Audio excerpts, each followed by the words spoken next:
Jazzcast Pros. Merry Christmas, Happy Holidays. I celebrate Christmas in my part of the world. Whatever you are celebrating this time of year, I hope it is wonderful. My word for the year was bloom, and something that was important to me to lean into this year was becoming the relaxed entrepreneur. And so, what I thought would be really timely for this time of year, especially if you're like traveling or have kids here have 2 weeks off from school. And so, if you need a little like reprieve, now is a great time to start gathering your stuff to create a vision board. And so, I did a really wonderful episode last year around creating a vision board. We're republishing it. And the only work I'm doing around the podcast for this episode, because I'm becoming the relaxed entrepreneur, is redoing this intro. I still stand by it. I'm excited to do my vision board this year. Thank you for listening to High Vibe Table Talks. I'm really grateful for all the opportunity it's given me this past year. I'm excited to dive into so many more topics over the next year, and growing this podcast is definitely going to be high on my vision board. So let's go make a vision board together. Welcome to High Vibe Table Talks, the podcast to help you, the current or aspiring solopreneur, navigate the messy middle so you can make both an income and an impact. Hi, I'm Rashawn, and I love creating safe spaces for women to be courageous in their dreams. After spending a decade working in sales for a startup and talking with hundreds of other women entrepreneurs, I know it can be lonely, but you can do this. We are having impactful conversations with people walking similar paths to you, so pull up a seat. This is High Vibe Table Talks. In this episode, we're going to talk about vision boards. So the first part we're going to be talking about is how I build my vision board. And I do think I do things a little bit differently than others when I create mine. And then the second half of this episode is going to be the story of how we manifested this house. And it might seem a little woo-woo talking about vision board and manifestation, but I love it. And I think that if at the end of the day, if anything, if it puts you in the headspace of like positivity and growth and excitement, then that's a good thing. It's so much better to operate from a place of, in my opinion, high vibes, good vibes, that sort of mindset than the opposite. Well, the first thing you have to do is get all of your stuff ready. I like to think about it a little bit ahead of time, because as you're looking through magazines or maybe you're on Pinterest, like I have a Pinterest board of things that I like to pin that I know I want to put on my vision board. And my vision board is relatively big. It's a cork board. I like to have the cork board because I like to adjust it. But you can use glue, you can use tape, you can use poster. You can literally go to the dollar store and get like a big poster board, get a couple of magazines from there. It doesn't have to be this very expensive or intricate thing. It's just something to kind of set your intention and your ideas for the year. And so once you have all of your stuff, like I said, I have a cork board, so I like to get the pins. You can put tape. I like to print out actual pictures, print out things from Pinterest. You can also do this digitally. You can go into Canva and create a vision board in Canva. And so where I like to start is with my word for the year. In this episode, I'm going to be talking and pulling stuff from this really cool workbook called the Year Compass, and I'll put the link in the show notes below, but it's a really great and free downloadable tool. I printed mine out to both reflect on the past year and set goals and intentions for the following year. I liked to work through that workbook as I'm thinking about what I want to do next year. But one of the things that it talks about in that workbook is, what is your word for the year? I am stuck between two words currently. I would love your feedback, partially because I think that they ignite two different things, but they are intersected at some point. So I'm trying to figure out, should I pick a word that contains both of those? Should I use two words for the year? That's where I currently am. But my two words for the year for 2024 are shine and grounded. And why I'm struggling with both of those, because I think like shining is like big and bright and like the sun, whereas like I want to feel super grounded and connected to the earth as well. So those are my 2 words. And so that's what I kind of use at the center of my vision board as I print out or I write my word for the year, and that's smack dab in the middle of my vision board. So that's where I start. The one thing that I think I do a little bit differently than a lot of vision boards that I have seen is I use it as a vision board / gratitude board. I always like to have pictures of my family, my friends, events that I've done, things that have happened in my life, because as I look at it, I like to be in a place of gratitude. Like, yes, I'm excited to grow and do more, but I'm super grounded in feeling so grateful for the things that are in my life and that I have done. So I like, when I print out pictures of like family trips that we have taken or being surrounded by my friends, part of what that does is it is a driving force of why I keep doing what I'm doing, so I can do more of that. Like, I would love to take the family on a big vacation. And so the hustle, the grind, some of the hard, monotonous, tedious parts, the stuff in business that you don't really want to do, having that there on my vision board as a motivator for me, I really like that part. So I always print out pictures, yes, of what I want to go after, but I also really like to print out pictures of things that I am grateful for. The next kind of step is breaking out my vision board into different parts. So I am a whole human being that's broken out into a lot of different hats and roles that I have. And so thinking through the different roles that I have and what I want to work on for the following year. So like I have business goals. I have family goals. I have things I want to do with my friends. I have lifestyle goals. I have, morning routine goals and activity goals. And so I like to separate them and have different pictures and imagery for each part of me and of my goals. And so in thinking through that, I kind of separate the images and the words and the things that I have printed out into those different pieces of me.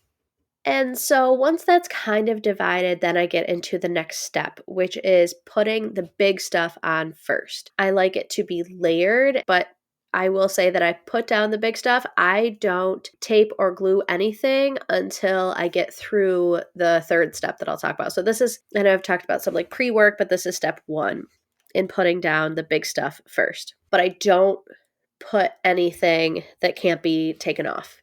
So again, that's partially why I like to use push pins, is because those can easily be moved around. But if you are taping or gluing, I would not do that until you kind of see it as a whole. So the first thing I do again is like put down the big pictures, the ones that take up the most amount of room. And again, I like to kind of break it out into different sections. Once I have the big stuff down, then I start to put the smaller images. And it's nice because when you put the big stuff down first, then you can fill in some of the blank spaces, whether it's on the actual image. So if you have like a big image of like Italy, maybe there's a little space in the top where it's kind of like dead space. And so then you can put a picture of like a book that you want to read, or like someone flying first class, because maybe you want to fly first class to Italy. And you can kind of put that in the dead space there, or the dead space of your poster board. Again, this is step 2. So it's some of the smaller images is step 2. Again, not putting anything down permanently, like no tape, glue, anything like that quite yet. And then for me, step 3, this is when I put down like quotes or the words, anything that's like a lot smaller. Sometimes I do Post-its on mine. And so this is kind of like, taking a step back and just kind of fitting in those smaller things. And again, I like to do it all in like themes. Like for this next year, I want to focus on like my morning routine and feeling very grounded in my morning routine. And so this would have things like books that I want to read and the word grounded and someone meditating, and also like gentle. I want to be gentle in my morning routine. But I think that part of why I'm struggling with those two words is because I think I shine as my best self when I am grounded. So that's kind of where those two words come into friction. But those would be kind of a theme, and you can layer them on top of each other as they overlap. Part of why I want to shine is because I want to be the best mom, wife, friend that I can. So those will kind of be a theme through all of them. So once you have the big stuff, the smaller stuff, the quotes and words down, take a step back. How does it feel?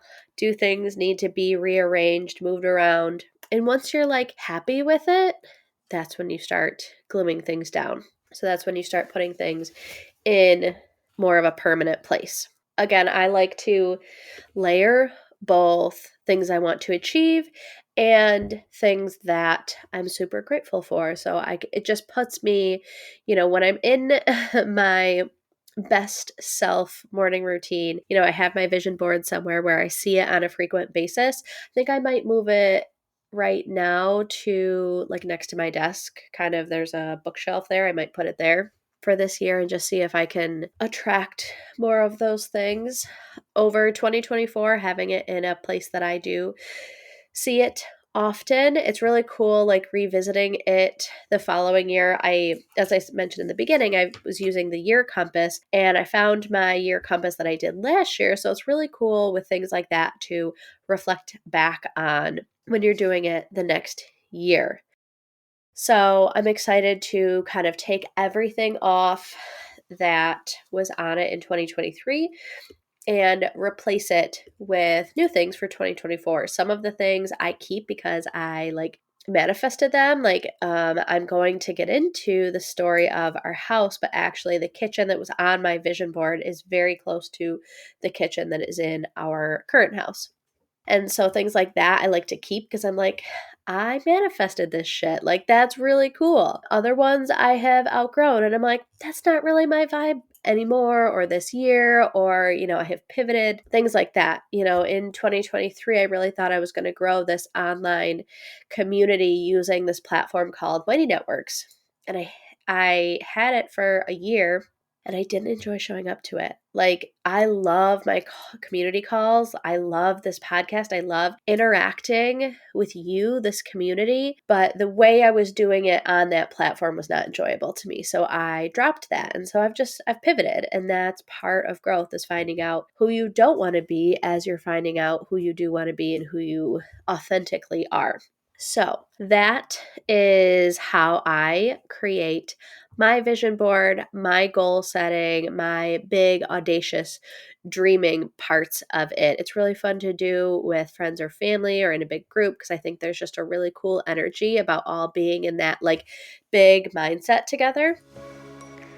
And the second part of this episode that I wanted to share was about us manifesting this house. My husband doesn't necessarily believe in manifesting, so when I say us, I say that because we are in this house. But it was just a really, really interesting journey. And, that manifestation is a little, woo-woo for him, and he doesn't get it. He's like, you do you, but that's not me. So, this house. When my husband and I were dating, he actually lived in the house that he grew up in. And so I moved into that house. We got engaged, we got married, we brought home Rowan in that house, and it was amazing. And it was exactly what we needed. But we knew that we wanted something different. So many years ago, I think it was 2017 or 2018, when I said, okay, I know we want to be in a different house. What are some small things that I can do right now to take small steps towards that goal? And so the first step that I did was work on my credit score. It was going to be a big impact on the house that we would get pre-approved for. And my credit score was not great. It was something that I tended not to pay attention to. I was of the mindset of like, I'm just going to ignore money and it's just going to like magically make itself work, which obviously it did not. One of the things that I wrote when I read Jen Sincero's book, You Are a Badass at Making Money, she talks about writing a letter to money, and I did that. And it was a really impactful exercise around how I feel about money. And I tended to ignore it. Like, of course, it's not going to show up for you if you're just ignoring it. It's not going to. Like, that's the worst thing you can do is just like ignore it and pretend it doesn't exist, because it's an integral part of our day-to-day, our society. Sorry for the tangent. I said, okay, I'm going to work on my credit score, and I'm not going to improve it overnight. But within the next like year, I got it up quite a bit. I got it up like 150 points maybe over the next year. Again, it's like all about these like small baby steps. And so first was educating myself is like, what impacts a credit score? I hadn't had a credit card up to that point because I just never really needed one. But I opened a credit card and, would buy like gas with it. And just having that credit really impacted that score. Paying down any sort of debt that I had, things like that. So I educated myself and then started making small moves to improve it. The next thing was working on little projects around the house. Like over, again, the course of a year, once or twice a month doing a project, think about how much you can get done, with the end goal being we want to sell this house, so that when we did find the home we wanted to move into, it wasn't this like frantic, oh my gosh, we have so much to do to the house in the next 3 weeks. How are we going to get it done to show it? So we did that. Again, on the vision board, I started to think about what I wanted in our next home and really make that a top priority. So all of this is happening, and my husband and I are starting to talk about what we wanted, and our end goal really was to be in our new home before our daughter started kindergarten. We didn't want to have her move schools, and we had a feeling that wherever we moved to wouldn't be in the same elementary school. We're still in the same school district, but different elementary school.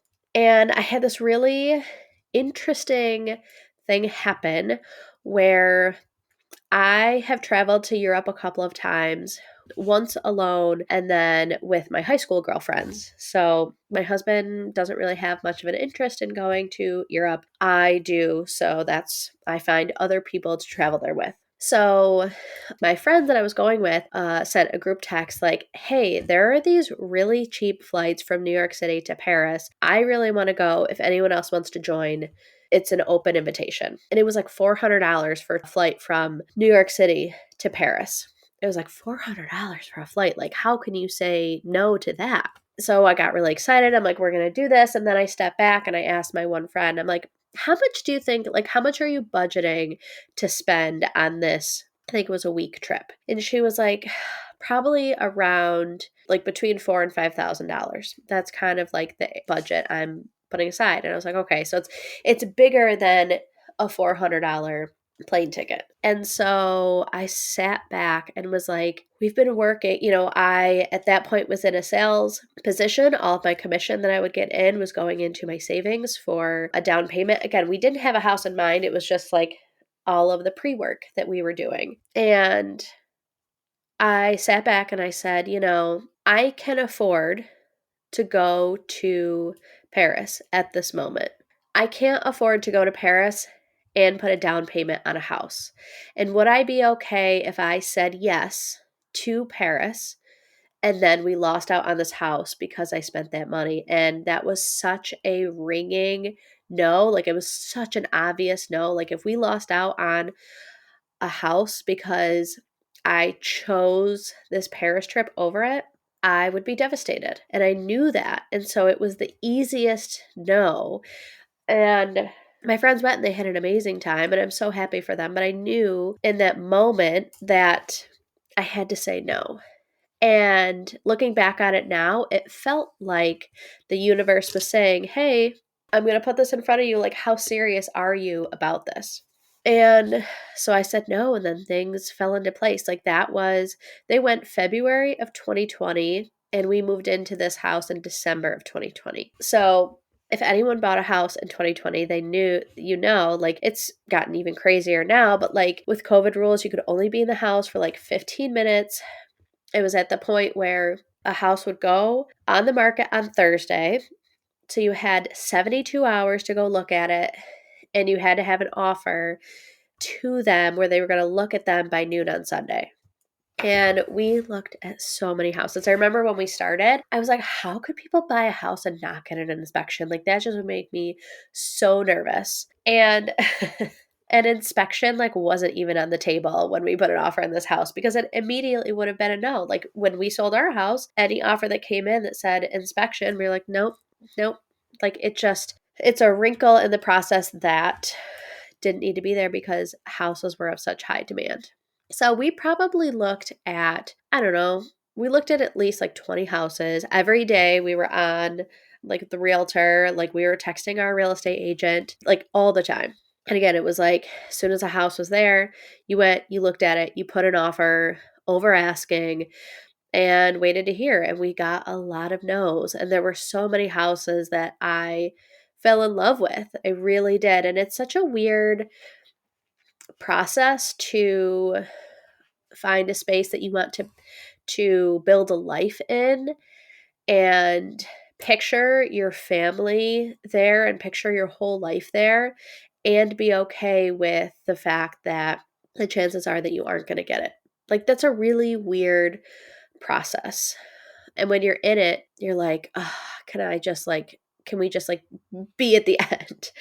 So we looked at least 20 houses. I want to say we put in like 12 or 13 offers to different houses. Like, it was crazy. And, every Sunday we would get the text or the phone call of like, yeah, nope, you didn't get it. On to the next one. Then we saw this house. We pull up the driveway and it's, set back, and I didn't even realize from the pictures there was a greenhouse. We just were walking around it, and it's so serene. And like, you may have heard me say this before, but like, my favorite place on this property is sitting on the back deck during the spring, summer, fall. During the spring, summer, and fall, like, if I can stand the temperature outside, I'm having coffee in the morning and or wine at night on that back porch. And it's just like my favorite place. We entertained a lot back there. Anyways, it just was like so beautiful. Unlike any other, it had a pre-built garden. I was going from a little 3-foot by 3-foot garden to a 20-foot by 40-foot garden with so much additional space. When we were originally looking, I didn't think we wanted to be on land. I can't imagine not being on land now. We're on some acres. So it was like everything we wanted and then some. Like I said earlier, like the kitchen was this beautiful kitchen that opened into the living room, and I saw us entertaining and having football Sundays and like all the things in this kitchen, dining room, living room, backyard space. So we left. It was a Friday afternoon, and I called my dad, and I was like, Dad, I'm so sad. He's like, why? I'm like, we just saw our dream home and we're not going to get it. It was like right at the top of our budget, just like everybody, says.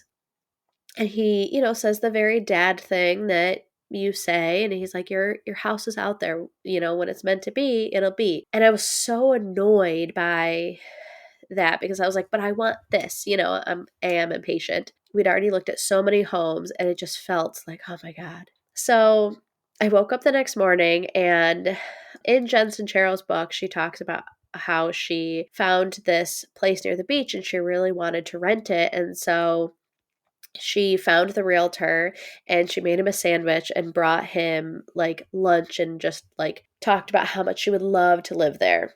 And I found the realtor, and I woke up the next morning and I was still really sad because I felt like we weren't going to get it. And I was like, what would Jen Sincero do? I literally thought that in my head. And so I wrote the realtor an email and talked about how I love gardening, and I picture my daughter coming home after school and having a snack at the counter, and just how much like we love that space, and just how the kitchen was pretty much off of my vision board. And he emailed me back, was like, I can't share this with the owners, but like, see if there's anything your realtor can do to like make your offer as good as it possibly can be. Fast forward the next day, and we're waiting for the you didn't get it text, the you didn't get it email, and then like my credit gets checked again. And then like I'm not hearing back from the realtor, and I'm like, what is going on? But I'm just like not getting my hopes up. About an hour and a half later, our realtor showed up at our doorstep with a bottle of wine for me and a bottle of Jack for my husband. It was like, you got it. And it was just like this really beautiful moment. And so I actually love taking walks on our property and just looking back and being like, anytime I'm really like struggling, being like, this is the power of manifestation. This right here. Like, keep going, take the small steps, do the hard things, embrace the rejections, understand the no's are just that much closer to your yes. And this house being our yes. Maybe this episode is a little bit just for me because I do really love this story about our house and us finding this house and wanted to share it here. And I thought talking about vision boards was a great tangent to how we came to our house. So let me know what you think about your vision board. Are you creating one? Send me a message on Instagram. If you do, I would love to hear. And if you have any manifestation stories, I love hearing those too. So please share those with me over on Instagram. But until next time, thank you for listening to this episode. And remember, big dreams and small steps will transform your life.